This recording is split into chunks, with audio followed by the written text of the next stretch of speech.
ZEE5 ಇರುವಾಗ ನೀವು ನಿಮ್ಮ ನೆಚ್ಚಿನ ಶೋಗಳನ್ನ ಎಂದಿಗೂ ಮಿಸ್ ಮಾಡಿಕೊಳ್ಳುವುದಿಲ್ಲ. ಅದು ಸಂಪೂರ್ಣ ಉಚಿತವಾಗಿ. ಚೆನ್ನಾಗಿದ್ಯಾ?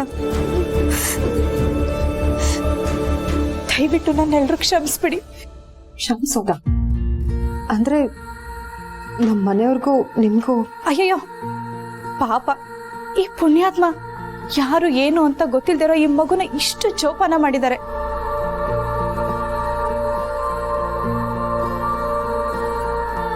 ಇವ್ರ ಬಗ್ಗೆ ಸುಳ್ಳು ಆರೋಪ ಮಾಡಿದ್ರೆ ಆ ದೇವ್ರು ನನ್ನನ್ನು ಮೆಚ್ತಾನ? ಅಲ್ಲ ಇವ್ರೆ, ಇಷ್ಟೆಲ್ಲ ಮಾತಾಡ್ತಾ ಇದ್ದೀರಾ, ಮಗುನ ಕೊಂಟಿಯಾಗಿ ಬಿಟ್ಟು ಹೋಗಿದ್ರಿ? ಹೇಳ್ತೀನಿ ಸರ್, ನನಗೆ ಮದುವೆ ಆದ್ಮೇಲೆ ಊರಿಂದ ಬೆಂಗಳೂರಿಗೆ ಬಂದ್ವಿ.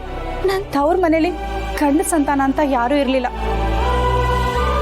ನನ್ನ ತವ್ರ ಮನೆಯವ್ರಿಗೆಲ್ಲ ನನಗೆ ಗಂಡು ಮಗುನೇ ಆಗುತ್ತೆ ಅಂತ ಅನ್ಕೊಂಡಿದ್ರು. ನನ್ನ ಅತ್ತೆ ಮನೆಯವರು ಹೆಣ್ಮಗುವನ್ನ ಹೆಸರು ಕೇಳಿದ್ರೆ ಅಸಹ್ಯ ಪಡ್ತಾ ಇದ್ರು. ನಾನು ಗರ್ಭಿಣಿ ಆದಾಗಿಂದ ಮಗು ಹೆಣ್ಣು ಗಂಡು ಅಂತ ತಿಳ್ಕೊಳಕ್ಕೆ 100 ಆಸ್ಪತ್ರೆ ಸುತ್ತಿದ್ರು. ಯಾವ ಡಾಕ್ಟರ್ ಅದನ್ನ ಹೇಳೋದಕ್ಕೆ ಒಪ್ಕೊಳ್ಳಿಲ್ಲ. ಆಮೇಲೆ ಹರಕೆ ವ್ರತ ಅಂತ ದೇವಸ್ಥಾನಗಳನ್ನ ಸುತ್ತಿದ್ರು. ನಾನು ನನಗೆ ಗಂಡು ಮಗುನೇ ಆಗುತ್ತೆ ಅಂತ ಅನ್ಕೊಂಡಿದ್ದೆ. ಆದ್ರೆ ನನ್ನ ಹೆರಿಗೆ ದಿನನೇ ನನ್ನ ಜೀವನ ಈ ತರ ಬದಲಾಗುತ್ತೆ ಅಂತ ನಾನು ಅನ್ಕೊಂಡಿರ್ಲಿಲ್ಲ. ಇವಳು ಹುಟ್ಟಿದ್ಲು.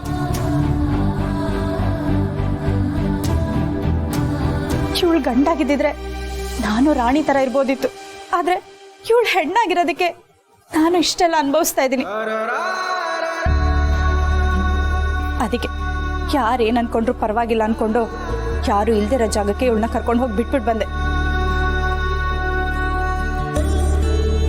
ನನಗೂ ನನ್ನ ಜೀವನದಲ್ಲಿ ಆಸೆಗಳಿರುತ್ತಲ್ವಾ ಸರ್, ಅದಕ್ಕೆ ಹೀಗೆ ಮಾಡಿದೆ. ಇಷ್ಟೇ ನಡೆದಿದ್ದು. ಇನ್ನು ಮುಂದೆ ನಾನು ಹೇಳ್ತೀನಿ, ಅಮ್ಮ ಬಿಟ್ಟೋದ್ಮೇಲೆ ನಂಗೆ ಏನು ಮಾಡಬೇಕು, ಎಲ್ಲಿ ಹೋಗ್ಬೇಕಂತ ನಂಗೆ ಒಂದು ಗೊತ್ತಾಗ್ಲಿಲ್ಲ. ತುಂಬ ಹಶ್ವಾಗಿತ್ತು, ತುಂಬ ಚಂದದ ಊಟ ಕೊಡಿ ಅಂತ ಕೇಳಿದೆ, ಯಾರೂ ಕೊಡಿಸ್ಲಿಲ್ಲ.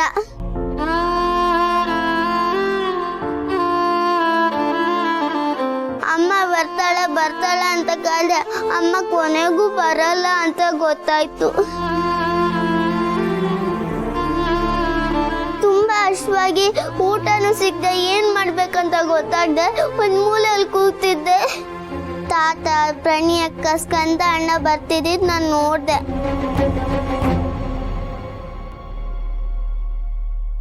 ತಾತ ಅವ್ರಿಬ್ರಿಗೂ ನಿಮ್ಮ ಅಪ್ಪ ಅಮ್ಮ ತುಂಬಾ ಒಳ್ಳೆಯವರು, ದೇವ್ರಂತವ್ರು ಅಂತ ಹೇಳ್ತಿದ್ರು.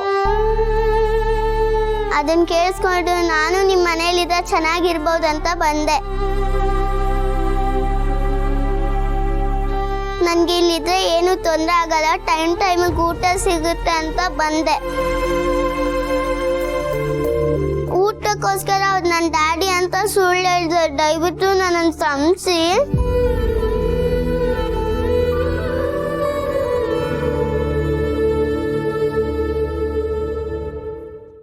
ZEE5 ಆಪ್ ಡೌನ್ಲೋಡ್ ಮಾಡಿ ಎಲ್ಲಾ ಸಂಚಿಕೆಗಳನ್ನು ಸಂಪೂರ್ಣ ಉಚಿತವಾಗಿ ನೋಡಿ.